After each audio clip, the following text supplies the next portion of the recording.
নমস্কার বন্ধুরা, আজ আমি মাটন কারি বানিয়ে দেখাচ্ছি। এখানে 500 গ্রাম মাটন নিয়েছি, তার মধ্যে গ্রেট করা পেঁপে, পেঁয়াজ স্লাইস, আদা রসুন কাঁচা লঙ্কা বাটা, সর্ষের তেল, নুন, হলুদ, লঙ্কা গুঁড়ো, জিরে গুঁড়ো, ধনে গুঁড়ো দিয়ে ভালো করে মেখে রেখে দেবো আধ ঘন্টার জন্য। এখানে আধ ঘন্টার জন্য রেখে রেখে দিলাম। এবার অন্যদিকে ফ্রাই প্যানে তেল গরম করে তাতে আলুগুলো দিয়ে নুন হলুদ দিয়ে হালকা করে ভেজে তুলে নিতে হবে।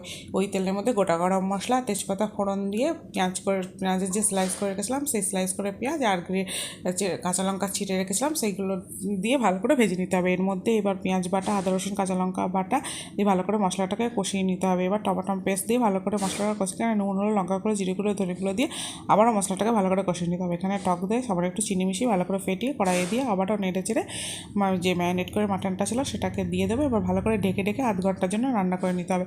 মাটনটা অর্ধেক সেদ্ধ হয়ে গেলে আলুগুলো দিয়ে আবারও নেড়ে চেড়ে একটু ঢাকা দিয়ে দেবো। এবার জলটা গরম করে নেবো সেই গ্রেভিটা করার জন্য। এবার গরম জলটা ব্যবহার করবো, আবার ফুটিয়ে নিয়ে একটু গরম মশলা দিয়ে দিলেই তৈরি হয়ে যাবে